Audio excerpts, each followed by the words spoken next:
Hello, everyone. Good morning. Good morning. Hello, good morning. Hello. All right, perfect. So I suggest we just give 1 minute for our colleagues to join, whoever is joining now, and then we will start, if that's okay with everyone. I think so. Yes, let me share the screen then. Perfect.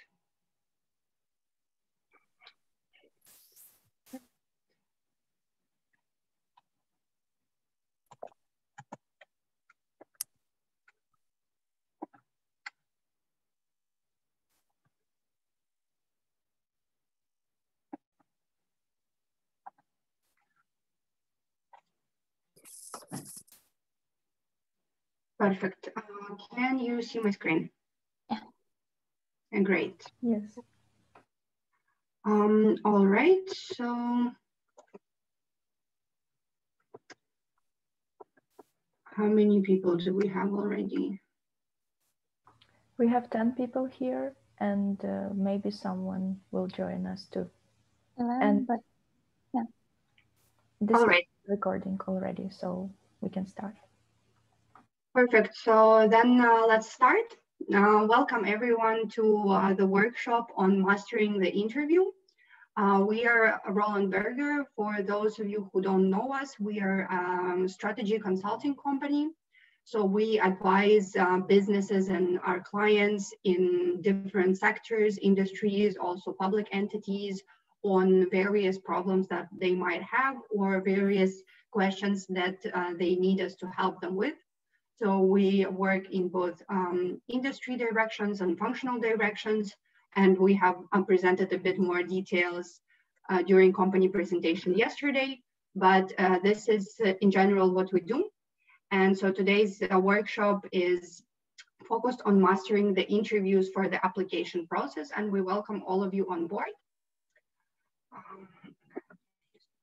So our agenda for today, we will give you a brief introduction of ourselves and Roland Berger and also the positions that we have open through which you can apply.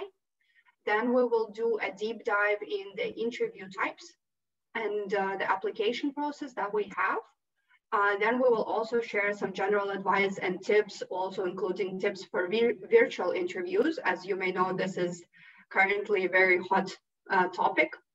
And then we will have a section on Q&A. So you will have the chance to ask any questions that you may have. And also, please feel free, if you don't feel comfortable asking the questions in English. Both me and Oksana speak Ukrainian and Russian, so you can ask the questions in any language you feel comfortable asking. Just to make sure that everyone is comfortable here. And I suggest then we start. Let me introduce myself and then I'll hand over to Oksana to introduce herself. So my name is Tatiana Lashenko. I am currently a senior consultant at Roland Berger based in Kiev office.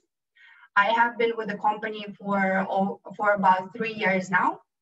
And in my experience, I have worked already with different industries, such as digital and media industries, transportation sector, also projects for public sector, projects for retail and consumer goods. So I have done different types of projects at this stage, and I'm glad to meet all of you today. Thank you, Tatiana. Hi, everyone. My name is Oksana. I'm currently junior consultant in Roland Berger. I joined the company in September last year, and since then I've been working mostly with international development banks, such as IFC from the World Bank Group and USAID. Probably you know them. They are currently very active on Ukrainian market. And now let us move on to brief introduction to our open positions. So we are hiring, and we have open positions in both consulting group and research group. So we are looking for diligent and yeah, sorry, we are looking for diligent students for graduate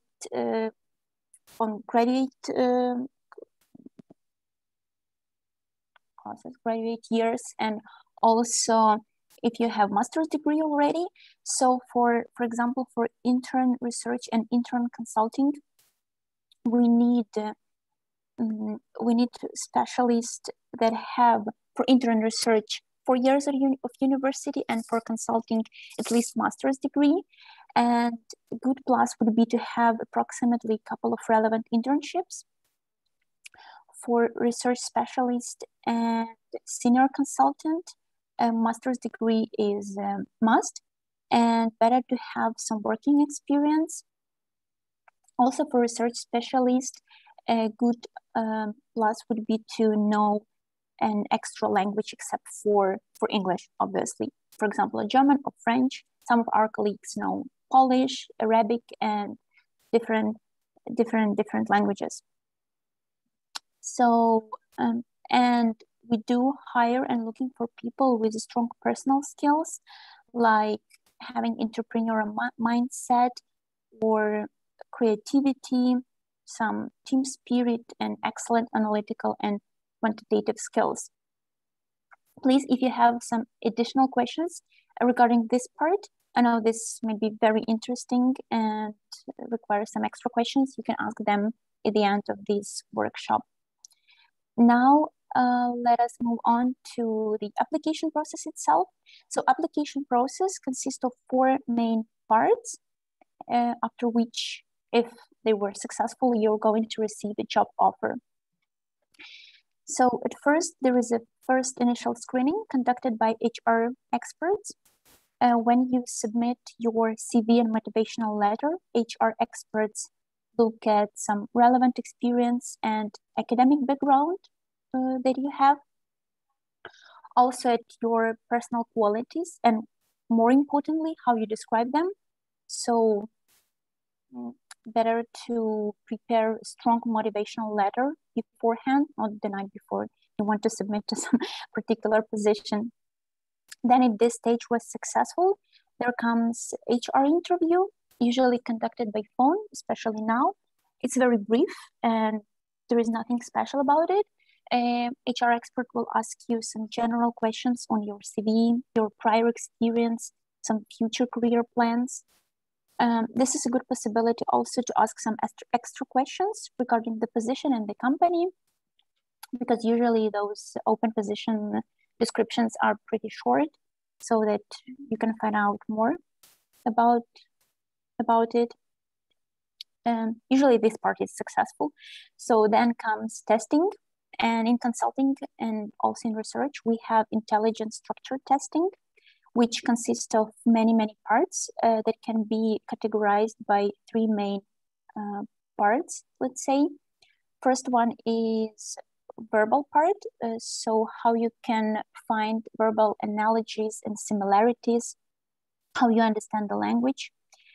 Then there is a math part, how you can build logical reasoning, if you can do mental math and spot some number series numerical signs.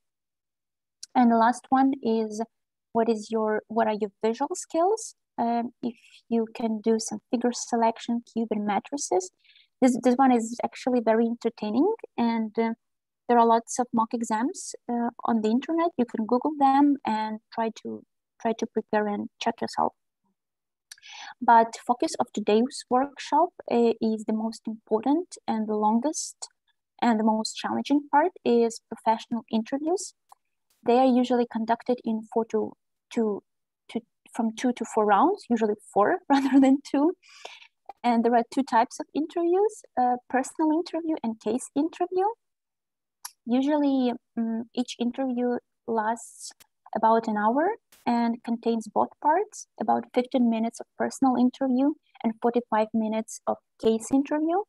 But at later stages, when you have interviews with the most senior colleagues, like partners or principals, personal interview takes up to 1 hour to check your personal fit. Now let us deep dive on these types of interviews. So what is the goal of personal interview? The most important thing, what we are looking for, and aim to assess a personal fit of the candidate. If you can fit the role, if you can share our values, if you can be a good asset to the team. Let us move to what will happen and subsequently what is the interview looking for. So each interview starts with a brief introduction and some general questions. There is no specific assessment actually here. It's just to kick off the interview, and the interviewer will tell you a couple of words about themselves. So these questions might be like, how are you today? How do you like the weather? Nothing special.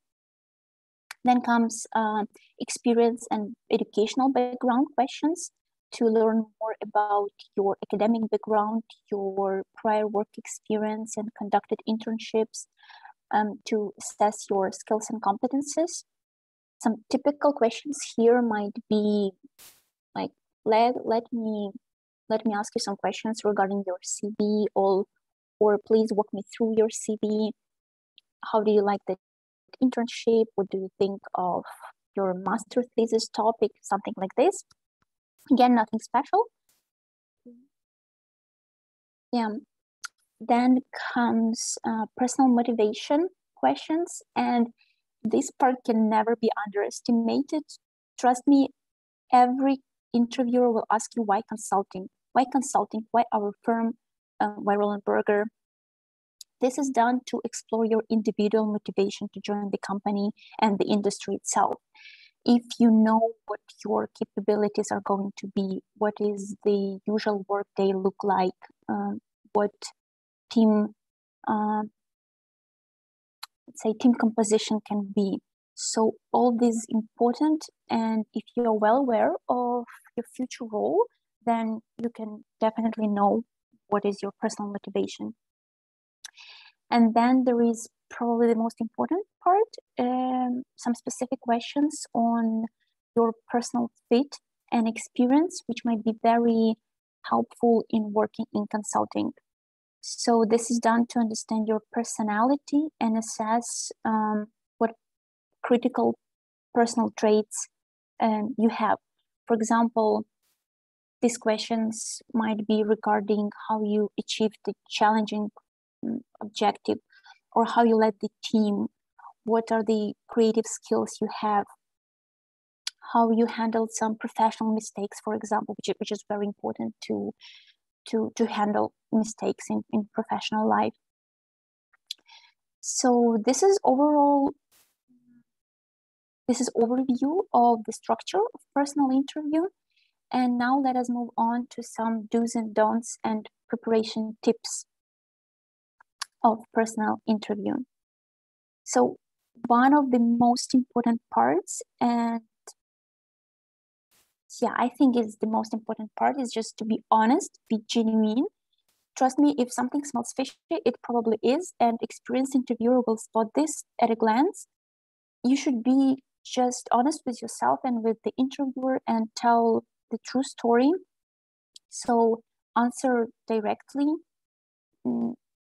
and don't memorize answers. Don't sound like a robot. Again, try to structure your answers. Stress some most important points from your story. You don't have to ramble through your resume and repeat similar points. It just takes extra time, and no one wants that. Then try to support your answers with appropriate evidence and examples when needed, especially in personal fit part. And also show your interest. Don't give those closed answers like yes or no. Try to elaborate on that a little bit more.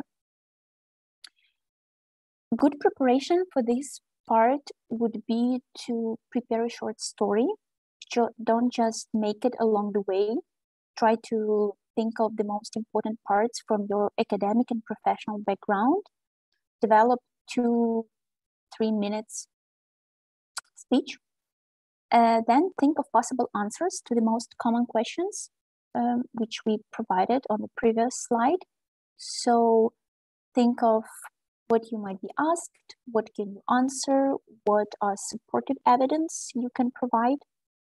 Then rehearse your speech and record yourself. It might sound funny and awkward to watch afterwards, but this is one of the best practice you can do to work on your weak spots afterwards.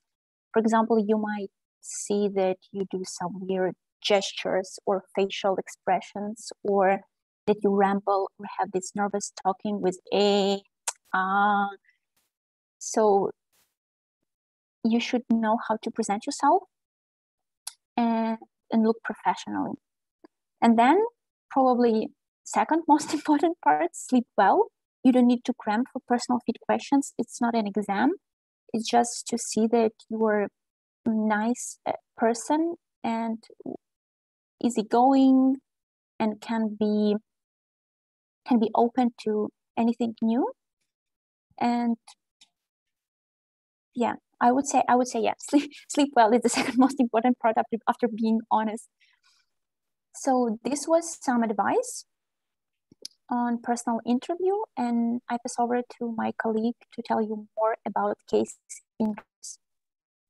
Yes, thank you, Oksana. And if I just may add here, I think that the most common mistakes people make with personal interview, they think that the questions are easy, they are common sense, so they don't really prepare. And this is the worst mistake, because if you don't prepare and the question is easy, you will start just talking nonstop. Your answers will not be structured. You will give strange details. The interview will lose you half away of the story. You will never get to your point because you haven't prepared your point.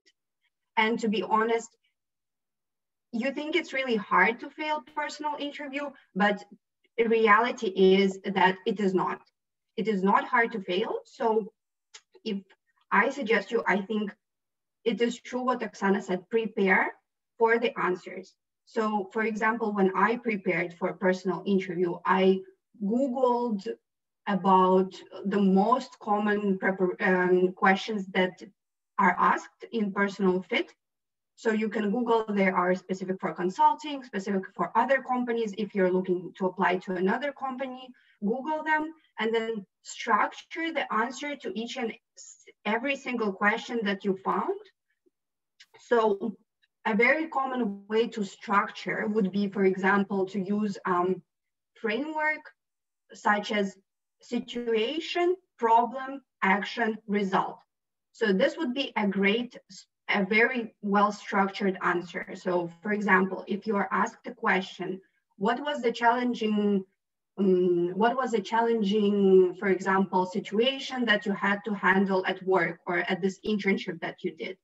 So give the interviewer the situation, what was the problem, what did you do, and what was the result of your actions. So this will give an interviewer a good, well-structured answer that exactly answers the question asked. And to be honest, if you don't prepare this in advance, it is really hard to be structured on the spot because you will start remembering things, you will drift away. And some people can be really good and structured by nature, but most of us just go into the memory town, and we remember people and things and what people said and what happened, and then we remember details. And to be honest, it is hard. If you don't prepare, you will probably not be structured, and your interviewer will see this, and this is already a red flag for the interviewer. So take this part seriously. It sounds easy and it sounds maybe straightforward, but it already shows your preparation and some of your structuring skills at this stage. So moving on to the case interview. So case interview, I don't know if maybe some of you do know what is a case. Some of you maybe don't. So just a brief explanation. So in consulting and also in research, you will have an case interview, or a part of the interview will be a case part. So what will happen? This generally involves some sort of a business or research problem that the interviewer will give you, and then the interviewer will ask you to solve it or ask you specific questions towards this problem. If you're applying towards consulting, so the questions will be very typical to what consultants deal in on a regular basis in project life. So for example, your client is struggling with profitability. How would you assess this problem? So this would be a typical case. Or for example, your client wants to enter a new market. Could you please tell me how would you estimate the size of the market that they're looking to enter? Or for example, the client wants to invest in this. Can you tell me if that is a good investment? So those would be typical cases, and this is in general mirroring what we do in real life in consulting. So what is the goal of this interview? Let's say if we have to, obviously during the case interview, interviewer assesses you along many different directions. But if we have to select the most important part, it is to assess your analytical and problem solving skills. So can you see the problem and can you solve it? What would be your approach and what would be the solution that you can recommend? So this is the most important part of this interview, and this is what the interviewer is getting to at the bottom line. So how is this part typically structured? So obviously you will have some sort of an introduction. If it's a separate case, if it's a separate interview on the case, then you will have some introductions of yourself and the interviewer will introduce him or herself. Then this part will also typically have a brief explanation of what will happen. So, for example, the interviewer will tell you that I want to do a case with you. And typically at this stage, the interviewer will provide you with some general information about the case that you're gonna do. It's gonna tell you maybe more about what client it is or what is the industry they work in, so on and so forth. At this stage, mostly there is no assessment. The interviewer is just kicking off the interview and giving you some general information. Then begins the case. And obviously each case is different, but you can differentiate three main stages in a case interview. So first stage would be stating the initial problem or task. So this would be a big picture question about the overall problem that the client is facing, for example. Then you will have a section where you will be digging deeper into the problem, and you will have more detailed questions or more specific questions here. And then typically, finally, you have some analytical or quantitative questions and market sizing questions. And typically in this part, you will have to do some math. So these do not necessarily go in this exact order, but typically every case will have a combination of these three phases. So in more detail about the three steps. So during the first step, stating the initial problem or task. At this stage, an interviewer will tell you what the problem is that you're trying to solve in the case. So for example, we are struggling with profitability. How will you help your client approach this? So the interviewer will give you the general problem. And typically the questions that you will have here would be general questions. For example, how would you approach this? Or what would you look at when you're trying to solve this? So when the interviewer is asking you this, what is the interviewer looking for and what would a good answer be? So obviously at this stage, the interviewer, first of all, is seeing whether you understand the problem and whether you pay attention to what the interviewer is telling you. And you will be surprised, a lot of people, they misinterpret the problem or they don't really listen very well because they're nervous. So this is also very important. Then obviously this question already checks your common business sense.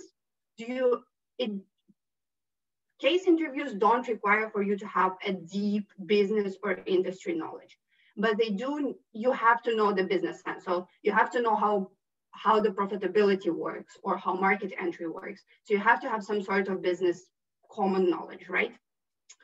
And obviously at this stage, the most important part that the interviewer is looking for is your problem solving, structuring, and synthesizing skills. So because typically at this stage, you have a question that is broad. And the answer has to be broad, but it has to be structured. So for example, the client is struggling with profitability. How would you approach this? Then you have to structure your answer and say how exactly you would be approaching this problem. So you could say, I would be looking at the revenue and I would be looking at the costs. And then under the costs and revenues, I will look into blah, blah, blah, blah, blah. So this is a very structured answer. So for example, you have to first give the interviewer the structure in which you will approach this, and then give details about separate parts of the structure that you have. And then when you have given your details, you have to synthesize again and restate the problem and just basically summarize again what your approach would be. So this is the most important part that the interviewer is looking at this stage. Then, for example, you have presented your structure, then typically there will come the second stage about digging deeper into something. And here the interviewer will probably focus on a specific part and say, and ask you a deep question about this. So for example, you said that you will look into costs. How would you reduce the costs? Or what would you do to optimize the costs? So this is a very specific question, and it is typically looking at your ability to generate ideas, your creativity and flexibility. So for example, how can you refocus from a big picture towards a narrow picture? And how can you be exhaustive in this specific area? So this is what the interviewer is looking at this stage. And so typical questions that you may expect would be one that I just named. Also, for example, you said that you will look into possibilities on how to grow your sales. What would you do? How can the client grow the sales? Or for example, what risks can you see in this specific area, for example? So these can be a couple of questions like that or just one. And then typically will come the market sizing, analysis, and calculations. Not necessarily all interviews have that, but most of them will have some sort of a part that is like this. At this stage, the interviewer will typically give you some information. So for example, a graph or some numbers. If the interviewer starts giving you numbers verbally, you better note them down, because most likely the interviewer is not telling them again, and you will have to feel embarrassed and ask for the numbers again because you forgot them. So if the interviewer at any point starts giving you any numbers, note them. So at this stage, you will be given some sort of data or information typically. And then there will be a question that is trying to test your analytical skills, interpretation skills, math, probably, and estimation skills. So for example, an example of analytical or interpretation skills would be, here is a graph, how would you interpret it? What do you see on this graph? What do you think this means for the client? So here, obviously, you will have to look, synthesize, and interpret the information that you see, and what would be the implications for the problem that you're talking about with your interviewer. Then you would typically have some sort of numbers, and you will have to do some math.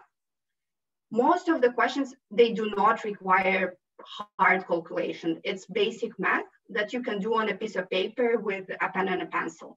But at this stage, the interviewer is looking whether you can do this, not rocket science math, quickly and accurately. So this is something that if you know that when you get stressed, you don't do well with it, better practice, because it's really important, because if you do the math wrong, you may reach wrong conclusions. It is not the end of the world, but obviously it is something that your interviewer will spot.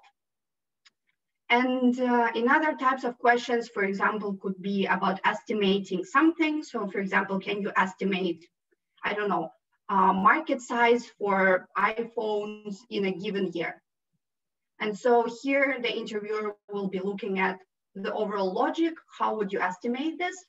And also the quality of the assumptions that you will be making. Are they logical? Are they realistic? At this stage, the interviewer is not looking for a specific answer. If you have an estimation question, the interviewer is not looking for you to have a correct answer to this question. The interviewer is testing your logic and is testing the quality of your assumptions. So are you reasonable in how you will be estimating your market? Did you account for different factors that may influence? So this is the overall structure. So these are typically all aspects that the case interview has. They will, as I said, not necessarily be exactly in this order, or the case interview will not necessarily have all the parts, but for preparation purposes, you should expect that all of them will be there. Some advice on how to prepare, what to do and what not to do. Case interviews are really tough. And this is typically the toughest part about consulting. And people who maybe know about consulting or are interested in consulting, they know this and they prepare for it. So some of the do's: listen carefully and take notes. Taking notes is very, very important, because you may never know. In the beginning of the interview, the interviewer has given you some number, let's say market growth. Then you didn't need it, and then for the final question, you need it again. So taking notes is very important, especially of some specific numbers that the interviewer is giving. Once again, asking questions, if something is unclear, is most welcome at this stage. So if you are doubting something, or if you don't understand anything, ask questions. Interviewer is there to help you, not to fail you. So interviewer will obviously give you the answers that you need, or if it's something irrelevant, the interviewer will tell you that this is irrelevant for this problem. So don't be shy to ask questions in this interview. Then again, structure is key to succeeding here. So if you have a broad question, it is okay to ask the interviewer, can I have a minute to gather my thoughts or to structure my answer? Then you sit there in silence and you structure your ideas. This is normal for the case interview, because you need to structure your thoughts in order to give specific answers. So once again, regarding the answers, try to be as specific and as clear as you can.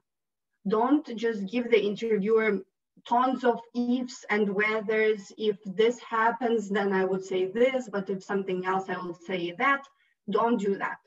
Try to be specific and clear, right? Because if you do tons of ifs, the interviewer doesn't know, so what is your recommendation at the end of the day? What would you tell the client? You can't say that to the client, right? So try to be specific. It can sound tough, but you should practice doing it. And once again, when you're doing some sort of math, voice your assumptions and hypotheses. It is important because if you don't voice them, the interviewer doesn't know that you made them, and that could be a problem. So for example, if you're making an assumption and the interviewer sees this assumption as wrong, typically the interviewer will hint at it, right? And then you can take a different direction. If you're not sure whether the assumptions you're making are okay, ask the interviewer. So for example, can I disregard the compounding effect or something like this? And here the interviewer will tell you yes or no, and you will know how to proceed. So don't just assume that what you're doing is okay, right? Some of the don'ts, don't jump to conclusions. A lot of people start jumping to conclusions right away, and typically they miss out on a lot of important things. Also, don't be redundantly detailed. So don't give unnecessary details unless the interviewer asks you. Be specific. If the interviewer asks you for details or to explain your logic, do it, but don't just keep on going and talking nonstop. And then frameworks are very necessary, and they have to help you to prepare but don't just blindly use them. Think if they are appropriate. Sometimes only part of a framework will be appropriate. Don't just blindly use them just because you know them, right? Preparation, I would say for this interview, practice is everything. You cannot practice enough for a case interview. You really need to do, I would say, at least 10 case interviews as a practice with your classmates, with a friend, to really get the idea of how this works. Learn the frameworks. So for example, profitability framework or market entry framework, so that you know them and you can apply them effectively. Also, learn the common case types. So for example, again, market entry, profitability, growth cases, etc. And obviously work on your math if you have to. So we only have not that much time left, so I'll quickly give you some general advice for the interview and then we jump to Q&A. So general advice would be prepared. So take water with you, practice, don't be late, disable your phone or notifications so you don't get distracted. Also, if you're doing a virtual interview, make sure you check your setting, and we will speak about that in just a second in more detail. Make sure that you appear professional, dress professionally, try to have good posture and good body language. So obviously in a virtual interview, you might think that this is less important, but it's also very important to at least be dressed normally, right, and professionally for the interview. Master building your rapport. So this is something like appearing confident and trustworthy. So make eye contact, be honest, be in a relaxed mood, so that you appear confident and also open, right? And then finally, it is always good to show your interest. Prepare questions that you will ask interviewer, because at the end of each interview, the interviewer will 100% ask you whether you have any questions. And it is good to be prepared and to ask good quality questions. So prepare that to show that you have really done your homework, you read about the company, the position, and that you're really interested to know more details. Don't just ask information that is readily available. For example, what do you do? Or can you tell me more about what you do? This is a very common question, right? Ask a specific question. So for example, which projects are typical for Kyiv office? That would be a specific question, right? So virtual setup. Nowadays, due to COVID, we do a lot of virtual interviews with candidates. So it is important to make sure that your setup is okay. So something that you need to know, first of all, positioning yourself in the center of the frame. Make sure that you are in the center. Don't go left or right or too low or too high, right? So that make sure that you are in the center, right?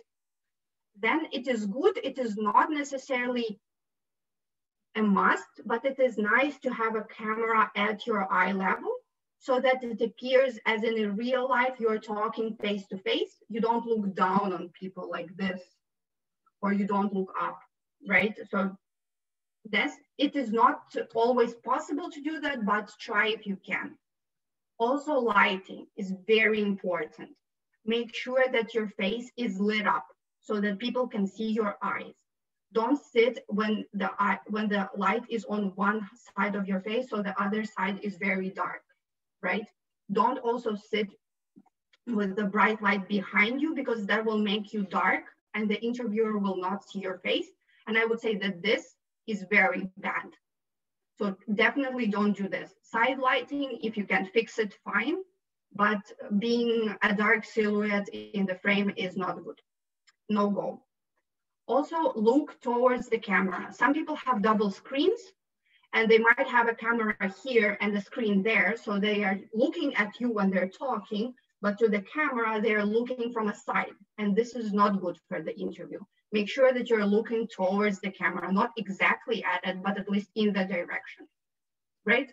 If you have glasses, try not to have reflection in the glasses. But obviously, if you can't fix it, it's okay. But try to make sure that your eyes are visible to the people, right? So this is some general advice on virtual interviews. Also make sure that you're audible so that you don't have some strange background noises or people talking on the background. Try to find a quiet place as well to have your interview. So this was everything from us. Time for Q&A. Please, anyone, questions are welcome at this stage. Any language works. Okay, I think while our viewers are making up their questions or just typing them in chat, I want to ask you something. Let's start from the beginning.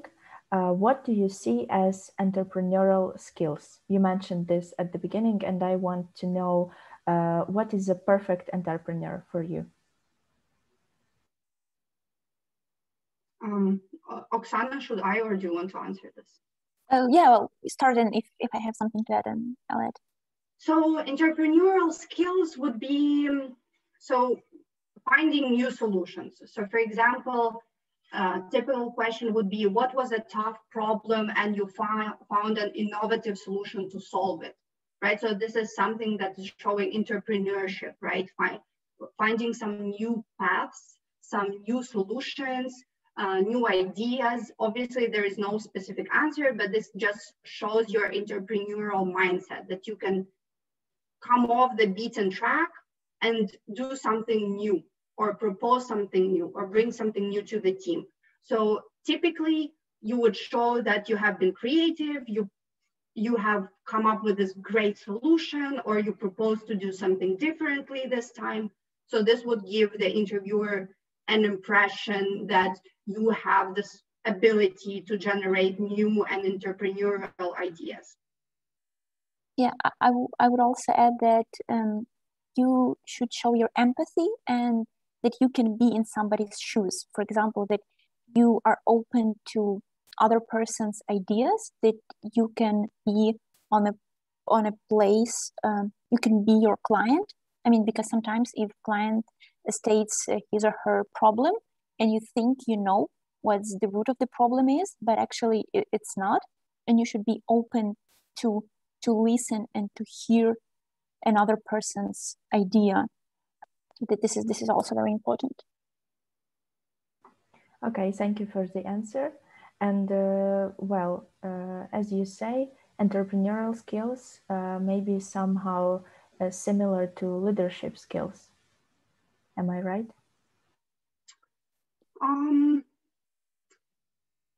Maybe somewhat, but I would say not necessarily. In most of the case, those are different things. So leadership, so entrepreneurship deals with your ability to generate new entrepreneurial ideas. Leadership is about leading a team and guiding your colleagues or the team towards the goal.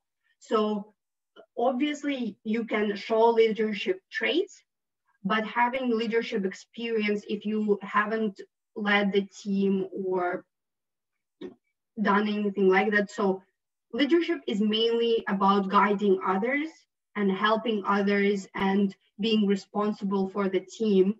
So I would say you can combine both, but you can have both separately as well. So it's not the same thing. Okay, thank you. Now waiting for questions from viewers.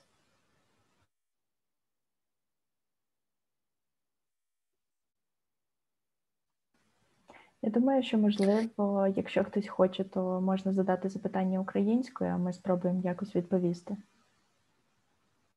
Ми розмовляємо і українською, і російською, тому, будь ласка, не соромтеся, питайте будь-якою мовою. Okay, then can I ask Okay, may I ask a question? О, багато охочих. Супер, давайте тоді Юлія first, maybe, and the second person I didn't catch who was the second one. Okay, so thank you. Oh, yeah. I'm sorry that I can't turn on my camera.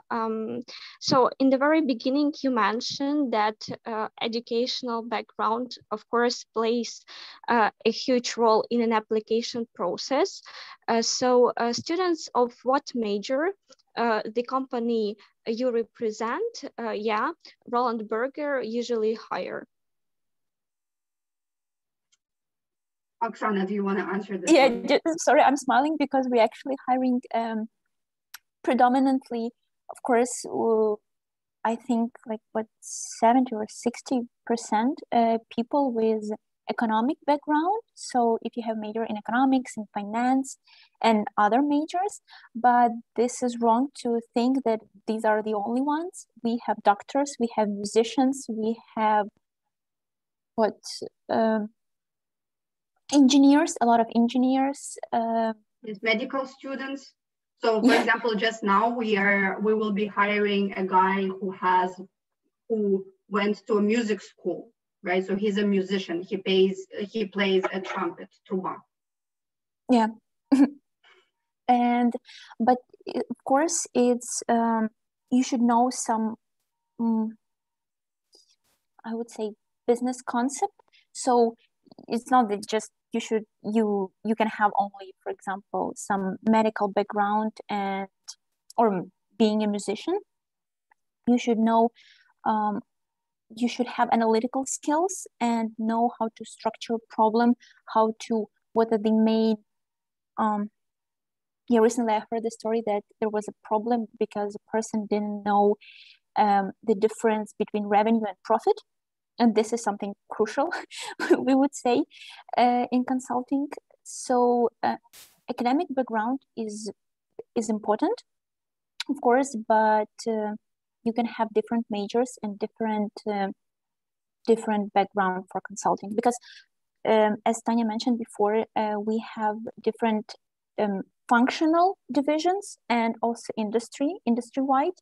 So if you know, for example, chemistry well, you might join a team which mostly conducts projects regarding chemistry, biology, and pharmaceuticals.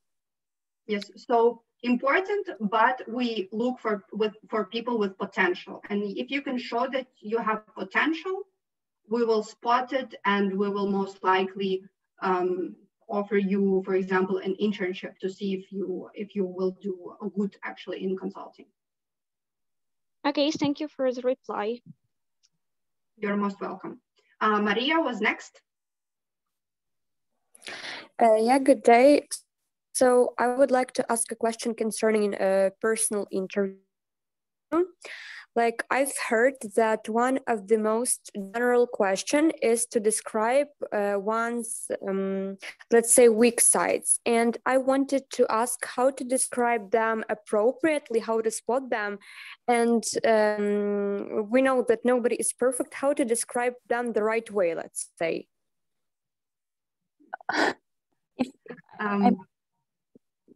Oksana, you want to answer? Yeah, well, I will start and I can provide my own experience on consulting on one of the later stages when partner asked me, what is your motivation in your life? And I thought, I don't know. So I just said, I don't know. And then I elaborated on that. I said that even though I don't know, and I think that not knowing what is your motivation in life, it might be a disadvantage. You should explain yourself. One of the most important parts is being honest. So even though I didn't know at that stage what was my motivation in life, I said that I'm ready to work.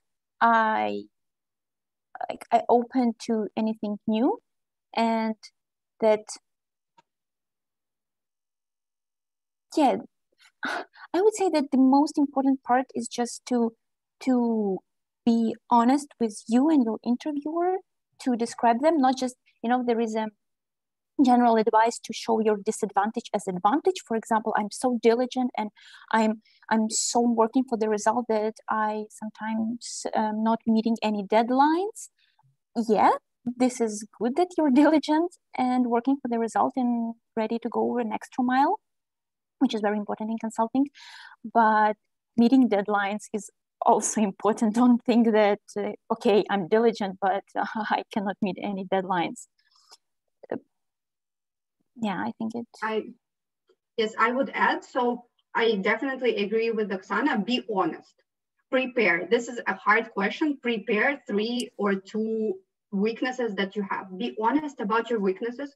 Don't show them, as Oksana said, like good, like, oh, I am such a team player, right? You know, like, so that I sometimes prefer people over the result. You know, this is strange, right? So be honest about your weaknesses. If you know them, say that, look, I am this weakness, I have this weakness, I know about it, and I'm working on it.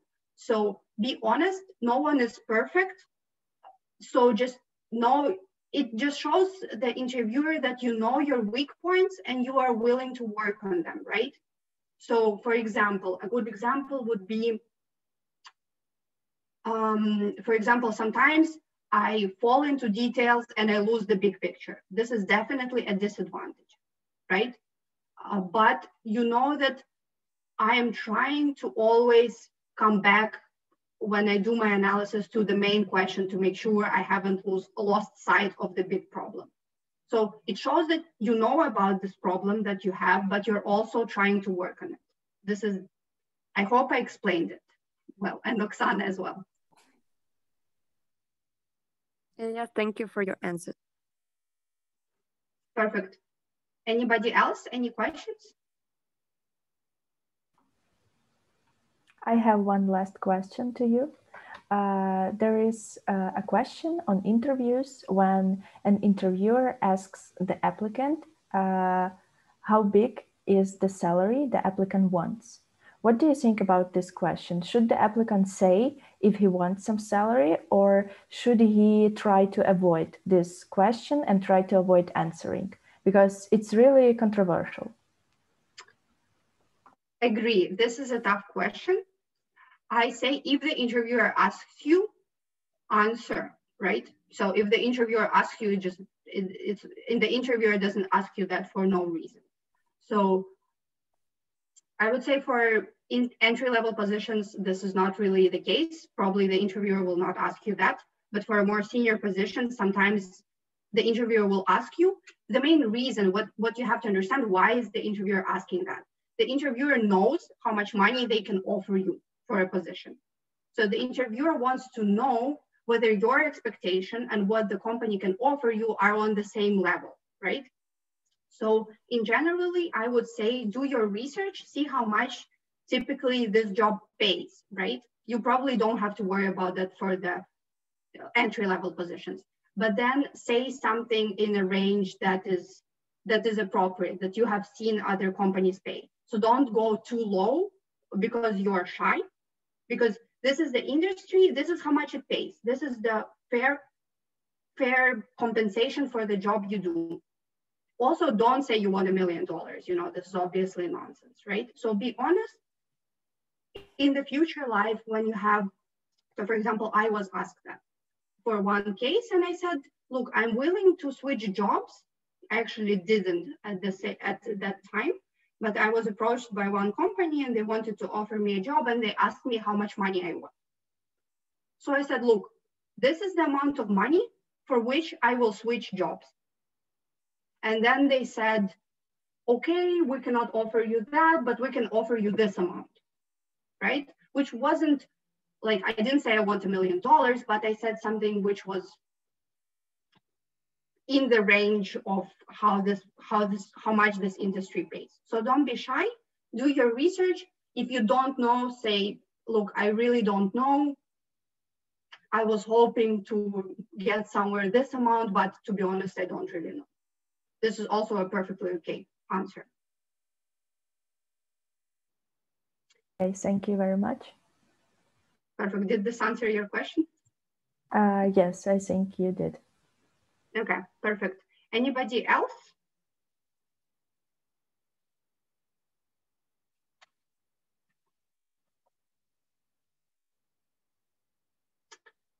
All right, so I don't see any more questions and we're actually running out of time. I'm not sure if our hosts will be ending our session soon, but guys, we were really happy to have you here and to talk with you today. Thank you very much for having us. And we hope to see some really good candidates sending your CVs to our company in the near future. And maybe we will work with some of you soon. Yes, don't be shy to send out your CV and motivational letter. We know that recruiting process is kind of, like social risk when you're always asked questions, but it's always a good experience and it's always better to try. Thank you so much for your presentation and your workshop. I think we will leave this session hall and transfer to the general hall. Perfect. Thank you, everyone.